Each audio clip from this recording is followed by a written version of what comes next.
네, 돌아온 비하인드 뉴스 오늘도 이성대 기자와 함께 하겠습니다. 자, 이 기자 첫 번째 키워드 볼까요? 네, 첫 번째 키워드 바로 보겠습니다. 미남이시네요.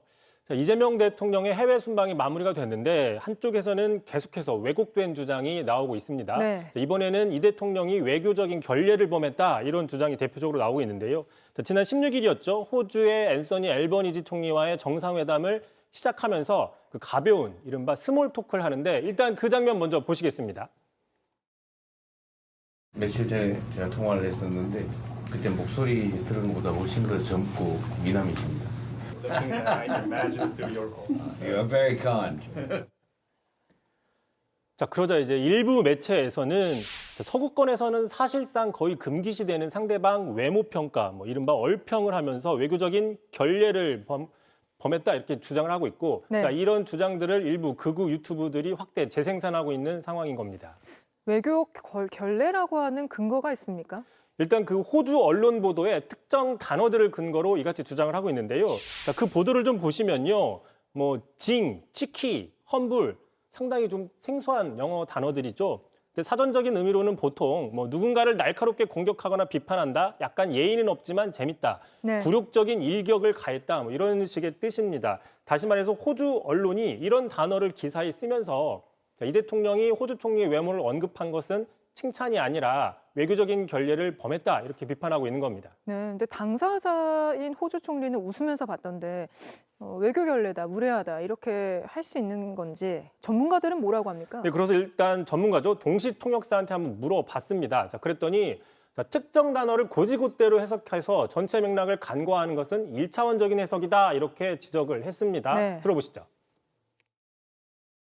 단어 하나하나에 매몰되기보다는 좀 네. 텍스트를 봐야 된다고 생각을 하는데 그러니까 그냥 약간 좀 예상치 못했는데 굉장히 장난스러운 그런 멘트를 던졌다. 저는 사실 그렇게 느껴지기는 해요. 좀 1차원적인 번역이라고 생각을 했거든요. 다시 말해 문제 제기가 잘못됐다라는 지적인 것이죠. 네. 자, 무엇보다도 그래서 저희 팩트체크팀이 기사를 쓴 당사자한테 직접 물어봤습니다. 자, 메일을 보냈는데 이렇게 답장이 왔습니다. 자, 나는 이 대통령의 발언이 무례했다고 생각하지는 않는다. 농담으로 한 것이었고 호주 총리도 농담으로 생각했다고 본다. 제 기사에 그렇게 받아들여지지 않길 바란다라고 답을 보내왔습니다. 아, 기사를 쓴 기자가 직접 아니라며 왜곡하지 말아달라 이렇게 한 거군요. 그렇습니다. 자, 그럼에도 더 한번 확실하게 좀 보시면요. 그 기사의 좀 마지막 문장이 있네. 이렇게 해석이 됩니다. 호주 총리는 나중에 그 회담 말미에 친절한 말씀 감사하다며 선거에서 이기면 몇 년은 젊어지는 것 같다라고 농담으로 대답했다고 기사에 적혀 있습니다. 네. 그러니까 농담을 농담으로 받은 거죠. 네. 참고로 이 호주 앨버니지 총리는 지난 5월 달 총선에서 압승을 해서 연임을 하게 됐습니다. 그런데도 외교 결례, 무례하다 이런 주장이 계속 이어지는 거군요. 그렇습니다. 참고로 오히려 외국에서는 이 대통령이 결례를 범한 게 아니라 이 대통령한테 결례를 범했다고 하면서 자기네 나라의 정상을 비판하는 기사들이 있었는데요. 네. 자, 대표적으로 그 영국의 메일, 데일리 메일이죠. 자, 영국의 스타머 총리가 G7 회담에서 당혹스러운 실수, 결례를 범했다. 무엇이냐? 이 대통령 대신에 통역사와 악수라는 그 해프닝을 벌였다라고 지적을 했습니다. 네. 참고로 대통령실에서는 지금 조기 대선으로 직원도 부족하고 또 너무 시간이 촉박한 상태에서 첫 순방을 하다 보니까 유성락 안보실장이 코피가 날 정도였다라고 설명을 했습니다. 자, 결과적으로 짧은 준비 기간 동안 대통령실과 외교부 등에서 상당히 고생했다 이런 분위기는 감지되고 있는 겁니다. 알겠습니다. 다음 이슈도 바로 보죠. 자, 두 번째 이슈 바로 보겠습니다. 주치의도 아닌데 자, 대통령실에서는 오늘 이재명 대통령의 주치의로 박상민 서울대병원 가정의학과 교수를 위촉했다고 밝혔습니다. 자, 주치의는 주로 내과 의사들이 맡아왔었죠. 그런데 가정의학과 출신이 처음이라서 자, 대통령실에서는 가정의학과가 일반적으로 두루두루 넓게 보는 분야다 이렇게 설명을 했습니다.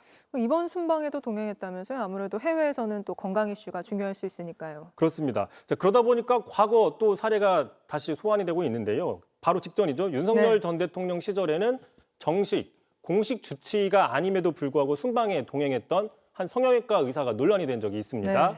자, 김건희 여사 측근으로 알려졌던 박동만 성형외과 원장인데요. 스스로 자신이 대통령 자문이라고 공개를 했고 또 지난해 중앙아시아 순방에 갔었다라는 사실을 스스로 사진으로 공개한 적도 있었습니다. 자, 그러다 보니까 윤 전 대통령이 직접 성형외과 개원할 때 축하환도 보냈다고 하고 네. 그러다 보니 이 박동만 원장은 순방에서 윤 전 대통령이 아니라 김건희 여사 담당이 아니었느냐 이런 의혹들이 당시에 나온 적이 있습니다. 알겠습니다. 오늘은 여기까지 듣죠. 이성대 기자였습니다. JTBC 뉴스를 시청해 주셔서 고맙습니다. 저희는 저녁 6시 30분 뉴스룸에서 뵙겠습니다.